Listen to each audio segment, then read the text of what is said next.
This is your host, Mitchell J. Raven, and we're very glad you're joining us again today. Today we're going to have another very interesting show.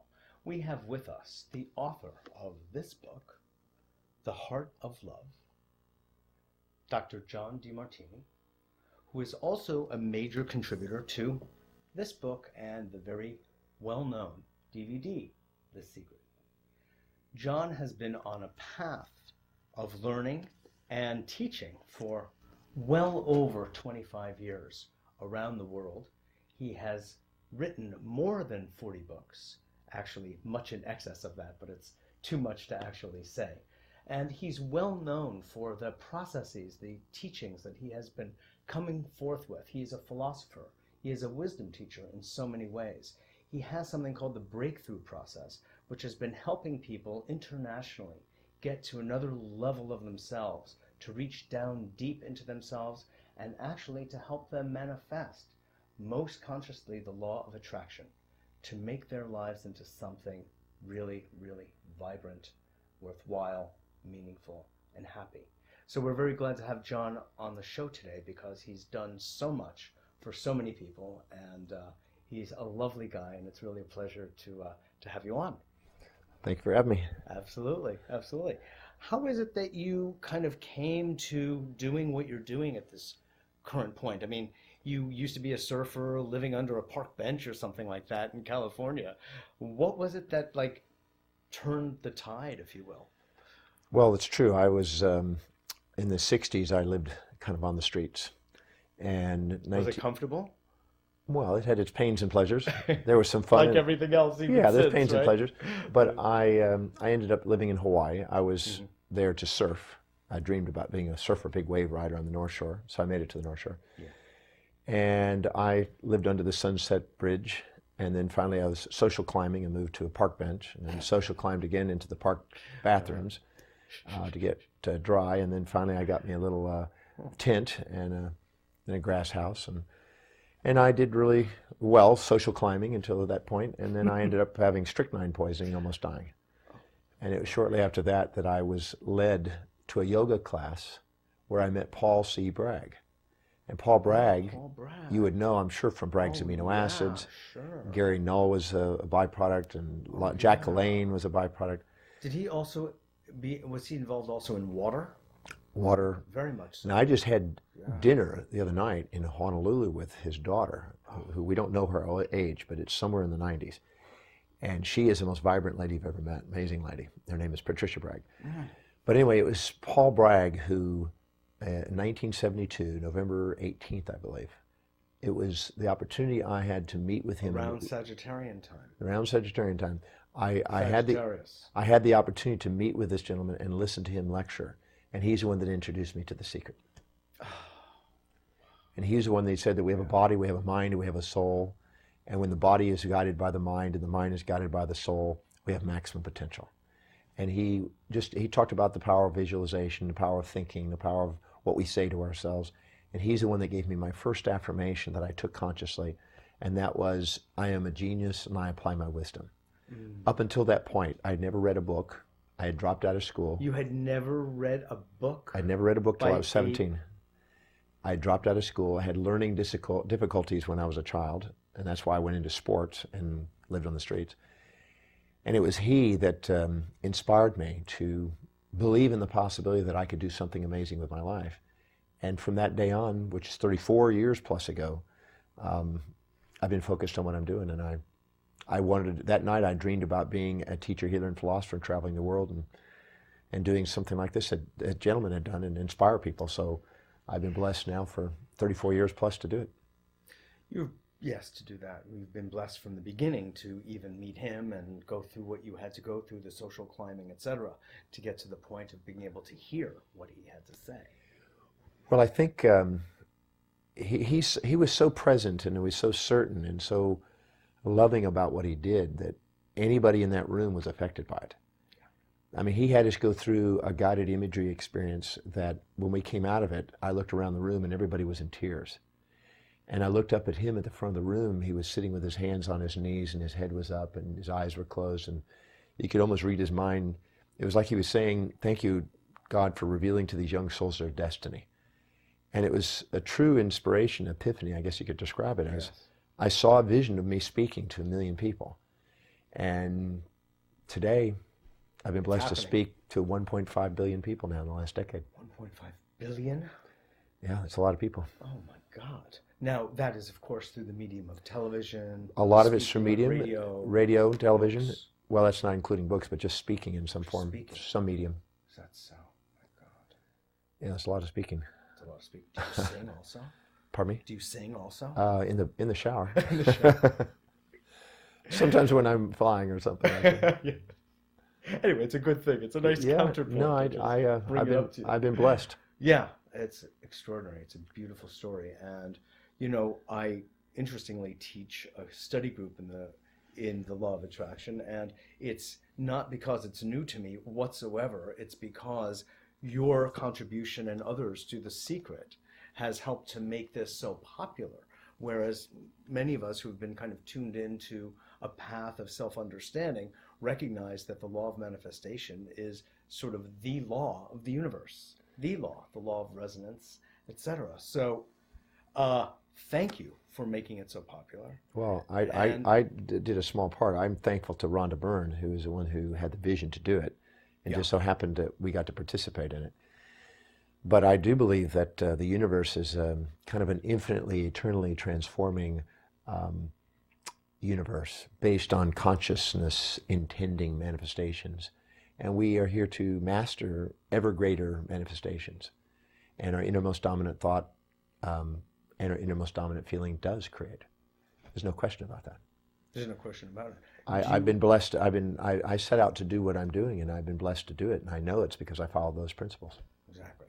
Now, do you have a feeling for, John, the what you could call the quantum physical undergirding of how the law of manifestation operates? I got introduced to quantum physics. You are a chiropractor also, so you have a background in science. Well, my background is quite varied. I've been blessed to study a lot of stuff, and I set out to want to know the laws of the universe. And in order to study universal laws, you have to find out what the heck that is. And what that I defined it as was something that applied in the infinite micro and the infinite macro. Mm-hmm. So it took me to cosmology and astrophysics, and took me into quantum physics and the subtle and molecular energies, biology and everything in between, everything in between, everyology, 264 different disciplines I've explored. And quantum physics was what I was introduced to at age 18. And it was not, it's just learning how to read. I was devouring everything I could and fasting and reading all the time. And learning that process. And influences of Paul Bragg. Absolutely. I mean, it was a slow start, but it got going. But anyway, the quantum physics opened up new perceptions. It gave new ideas. It basically, the number one thing that really stuck in my mind is that particles and nanoparticles, when joined together, could make light. And I thought, when I was 18, I had this intuitive leap. I wonder what would happen if positive and negative emotions could be joined together, synchronized and synthesized. Could we make enlightenment? Could the particles and antiparticles? Mani in the 3rd century said that consciousness was a cloud of particles of light. Freeman Dyson in 1993 said the same thing in Scientific American, that consciousness was a cloud of charged particles of light. So here from the 3rd century all the way to this century, last century, mystics and scientists have said the same thing. So I went and explored the quantum physics of light. I've written volumes on that area, and I've done a lot of studies in quantum physics. And there's no doubt that the quantum field and the entanglement aspect of particle and nanoparticles play a huge role in the dynamics of human behavior. And I developed a method called the Demartini Method, which is a way of discovering the hidden order in people's apparent chaos. Things that they perceive as somehow imbalanced, and how to see the hidden order and ask questions to reveal the hidden order to them. In that way, this quantum physics is one of the most amazing models that allow us to ask questions in the human psyche to help bring an enlightened state to the psyche. So some have argued... What is a taste of that? What would that Well, for instance, let's say that you have somebody that's critical of you. So you might ask, so where do I do that? Because we're all mirrors. Mm-hmm. And so you ask that question, where do I do that, and who sees that? So I activate the law of reflection, which is who sees me do that, and where do I do that? And the law of transparency, because you then realize that everybody sees it, and you just thought you weren't doing it. You thought nobody saw it, but the truth is you're doing the same thing. Other people are seeing it. Then I asked, what's the benefit of that? Because all events are neutral in quantum physics until somebody measures it and somebody interprets it and values it. Right. So I just said, life, that's the way in life. it is. So it's not, there's no negative or a positive event out there because all events are neutral like a magnet. There's no positive or negative pull to a magnet. You try to chop off the positive pole, you still get two poles. So what happens is every event is neutral. So you find out what the event is. Let's say they criticized. You find out where you've done it, who sees it. Then you find out how it serves you. And you keep looking for the service until the positive and the negatives are balanced. So it's no longer a negative experience, it's just another quantum event. And I say that all synthesis and synchronicities of opposites make up love. So it's just a loving event. Then I ask where I've done it, how does it serve those people? Because I don't want to have fear of the future and resentment of the past because of an imbalanced perspective. And I don't want to have shame and guilt over the past thinking I did something that's an error in the universe. Because that's not possible. And then I go in there. Error is another interpretation. Another interpretation. Reality anyway. Yeah, it's an illusion. So then I go in there and I find out where does this person do the opposite? Because the truth is every human being has the trait and the opposite trait. And so if they have a set of values, if you communicate in their values, they're nice. If you go against their values, they're mean. They're kind, they're cruel, they're positive and negative, based on how you interact with them. So then I ask where do they have the opposite, so I don't have a label on them, because the labels block my communication with them. Then I ask at the same moment when they were critical, who in my life, in my sphere of awareness, was actually praising me and putting me on pedestal? Because I know that there's a synchronicity and synthesis of all opposites, and there can never be one-sided events.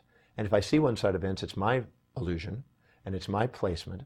And once I see both sides simultaneously in the field of awareness, then it dissolves. And I realized I was grateful, and I saw the love again. Then I asked the question, if they had not done that, what would have been the drawback? Because I'm assuming and labeling it a negative only because I have a fantasy about how it's supposed to be. And as long as I hold on to my fantasy, I'm going to label things like that. So I have to crack my fantasy, appreciate what's there, and when I'm done, all I have is gratitude and love for the event. And this occurs not only for things that we label as negative, which aren't, but also the things we think are positive, which aren't. Because there's always two sides on the so-called positive pole of the magnet. So it's a series of questions. And then when we see something... In other words, when somebody puts you on a pedestal, there will be someone also in the audience putting you in the pit, bringing you down. There's never one without the other. Absolutely. And that's why I always say that if I'm going to go and make a difference in billions of people, then I have to be willing to upset half of that number as much as please them. Exactly. So I'm not interested in credit or blame. I'm interested in just focusing on the aim. Yes. And then there's if a person has a perceived loss. Like we just had a lovely lady in Calgary just a couple days ago who perceived that her husband had died. That was her perception. I mean, he physically died, but she had a perception of loss. And you can only lose the things in your mind of the things you were infatuated with. Nobody ever comes to me and says, I feel remorse, bereavement, grief over the loss of the things that I resented. It's only the things I was infatuated with. Sure. So I basically went in there, identified all the pieces she was infatuated with, brought in drawbacks to it, neutralized it, found out the new form it's in, because nothing's ever lost, it's just changed in form. Showed her where somebody else emerged with all the traits instantly when he passed, had her realize the new form, had her see the drawbacks of the old form, the benefits of the new form, until she had no more remorse, bereavement, and grief. And she was graceful, and she felt the presence and love of the new form, because there's nothing but transformation, eternal transformation. So it's a series of questions to help people realize that there's nothing but a divine love, a divine order, and divine beauty in the universe. And if we don't see it, it's because we've labeled it and boxed things into some sort of polarization. Absolutely. What Lao Tzu would call the names and forms. The names and forms. 10,000 names. Names and forms of what is ultimately just love and light. Yes, exactly. What I hear you saying in a more synthetic way, if I may, is that you're bringing what is perceived as a positive and negative into a neutral state. And by neutralizing the effects of what in the Vedic tradition is attachment or aversion, it goes in both directions, to the center, to the 0 point, if you will. To the 0 point. Then you have, voila. Grace. You have a sense of, grace, peace. Harmony is really what it is. You're basically, I always say that when you're minimizing yourself to somebody you put on a pedestal because you've got them on a pedestal, you want to change you relative to others. When you minimize others and you put yourself on the pedestal yourself, you want to change them. Well, whenever you want to change yourself relative to others or others relative to you, you're not grateful for what is, because you always wanted to change it. Exactly. And so you're attached to the infatuation and attached to the resentment, and they run you, and they occupy space and time in your mind and keep your mind clouded from the clarity of the light. But when you see that the seeing and the seen are the same, and there's reflective consciousness, and there's nothing to change in you relative to others or others relative to you, you feel grateful for the order of it is. Your human will and divine will are now together. They're the same. And you feel graced by life. And now all of a sudden, now you're in the zone, you might say, or in the 0 point, or you're in the place of love. This is where the power is. I would like to bring this up because you talk with large groups of people, and I have done a fair amount of group work too, and I see that there are certain dynamics that happen, as you so well know, in group phenomena. One of them is that when one person is being focused upon, as just happened in Calgary with this woman whose husband physically died, and you helped her shift, she is in a group dynamic and she is subject to the feelings and the attitudes of that group dynamic, and who has put you on a pedestal is responding to you in that way in her mind. You're leading her through a certain question and answer, and her feeling is underneath that. That's an undergirding, if you will, of the talk and the mental activity that you're walking her through. What is the relationship, John, between the mental talk and walking through, and even the good sense and even quantum physical logic of it, and what's going on in her heart of an experience of loss? Well, there is no loss. She's under the illusion there is. She's under the illusion because she has an addiction. Are you saying you're able to unearth that, if you will? Absolutely. By the dialogue and by the... I've developed what happens after the group situation? She goes back home. She has no transfer. There's no loss of what happened. I've been blessed to create a method that I'm absolutely certain about. I've taken hundreds and hundreds of people through this process who have had so-called grief and death. Mm-hmm. It's a science. It's a completely revolutionary science on how to perceive things in a way that it's changed. Mm-hmm. She's not going to see death anymore about him. It's over with. Yes. It's done. The only thing that could come up is something that we did not get organized into the process. And so if that happens, that happened. But I've worked with people for a long period of time, and it just doesn't have, it's gone, it's done. Because there's not the illusion of loss anymore. You can only have the loss. See, when somebody loves somebody, there's no loss. There's presence. When somebody's infatuated with somebody and addicted to somebody, there's withdrawal symptoms called remorse, bereavement, grief, and sorrow and loss. But if we take those things that you're infatuated and isolate each one and bring in the drawbacks to it, and we find the things that you resented that were buried and bring them up and neutralize them, it's gone. And it's a science. I mean, well, a lot of what you're saying reminds me of studies that I have done with Richard Bandler and Robert Dilts in neurolinguistic programming. It's not the same. There are some parallels. It's not the same. It may not be the same. It's not the same. But I've studied their work. I studied with Bandler many years ago and lectured with him 25 years ago. It's not the same. This is a brand new, revolutionary, new methodology for dissolving remorse, bereavement, grief, and it's a science, and it works every time. And you can look in my eyes and you can see I'm certain about it. Yes. It's called the Demartini Method. I see. I've worked 33, almost 34 years. Congruent, for sure. 34 years on mastering and putting the science together. It's built on quantum physics. And I've been daring people to challenge me and put it on radio and television and do the befores and afters, and we do it. I had a lady who was in the tsunami.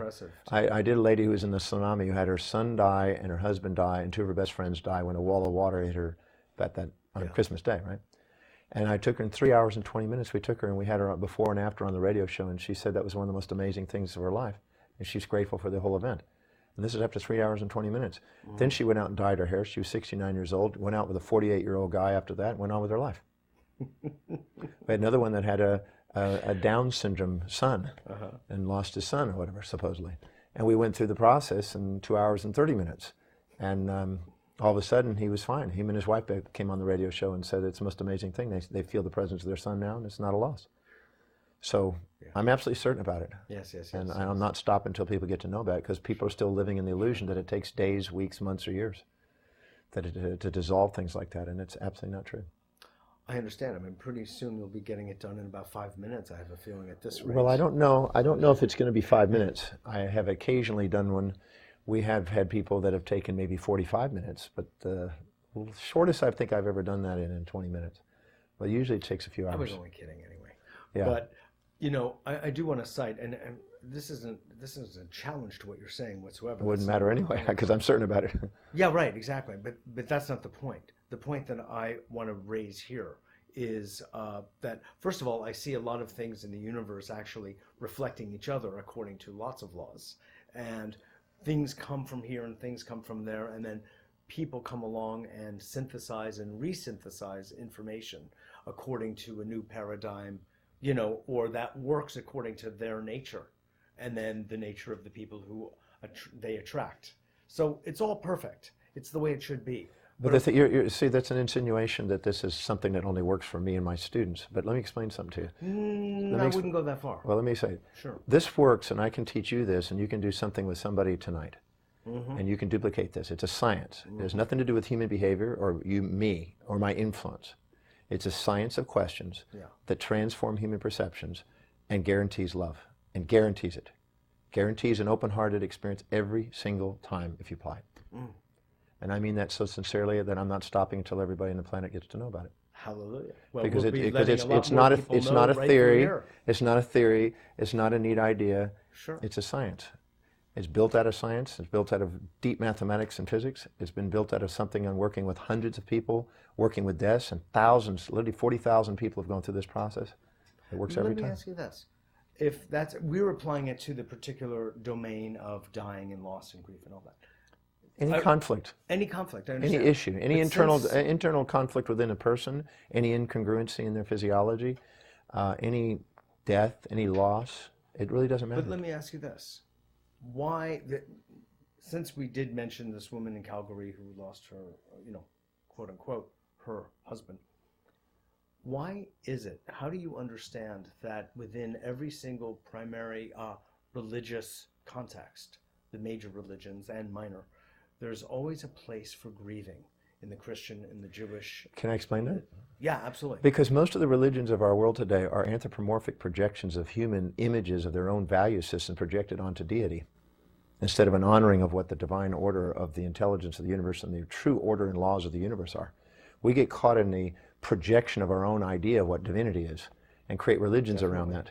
And that is setting up a false construct of desiring a peace without a war, a positive without a negative, a nice without a mean, a kind without a cruel, which is a incomplete understanding of the laws of the universe. And as long as we do that, we're setting up fantasies and we create our own things. Albert Einstein said religious idealisms are the source of human suffering. The Buddha says the desire for that which is unobtainable, which is like a one-sided magnet, is the source of our suffering. That is the reason why that is promoted. Yes. But it doesn't have to be. Yes. And I'm not promoting a religion, I'm promoting a science. I understand. And in fact, one of the world's major religions, and I don't like the word in this context, that does talk about what you're talking about from an ancient point of view is the way of the Tao. The Tao. It's the one place that understands the real relationship between yin and yang. Which was not even a religion. It was It later emerged into it. It was a teaching of philosophy. Precisely. And so religion, it has no deities originally. It is a way of thinking. And there's a lot of wisdom in it. Completely.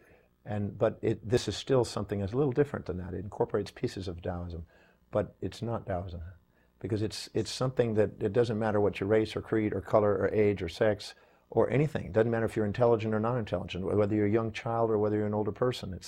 It's the science of how the human mind works. And when the human mind is brought into equilibrium, there is no remorse or suffering or grief. And there's also no pleasure and happiness. There's only love. Love is a synthesis and synchronicities of opposites. And whenever you have a one-sided opposite, you have an emotion.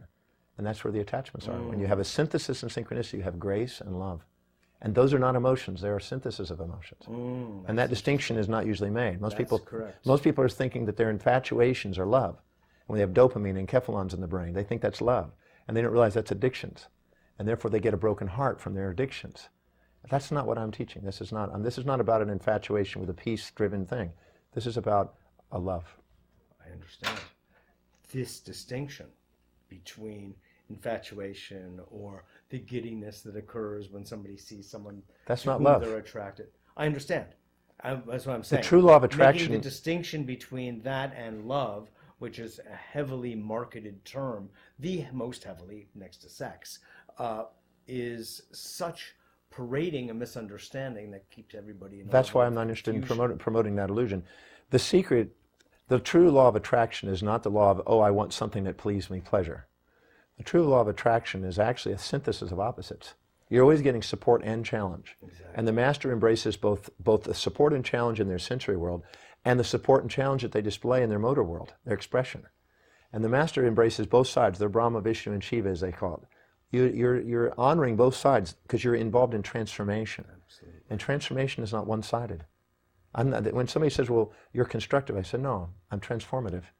I don't do things good without somebody labeling it bad. I just do things, and I'm transformative. Yes. And I participate in the transformation of the infinite forms of love. In fact, what you're generating here is love, and also freedom. Well, we're liberty. We have liberty to the degree that we abide by divine law, a universal law. And the laws, basically, when we see a positive without a negative or a negative without a positive, we're projecting our values on it and labeling it and occupying space and time in our mind, these illusions. If we just see the balance, and the only thing that keeps us from doing it is the questions we ask. Because the quality of our life is based on the quality. Or don't ask. If we ask the questions that bring them to equilibrium, we're graced by liberty again.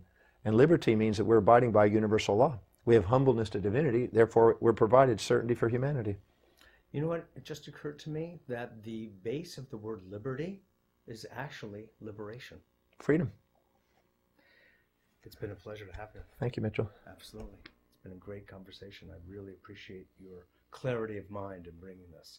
And I know you thought that I was challenging you a few times because I like to do that just for fun and get some sparks flying. No, I like to make sure it's clear because I think that really people sometimes confuse the past belief systems with new possibilities. Absolutely. Well done, and I applaud your work. Thank you. Thanks again. This is Mitchell J. Raven for A Better World. We're very glad that you joined us again. I hope you were enriched by that as I was. I look forward to seeing you all next week.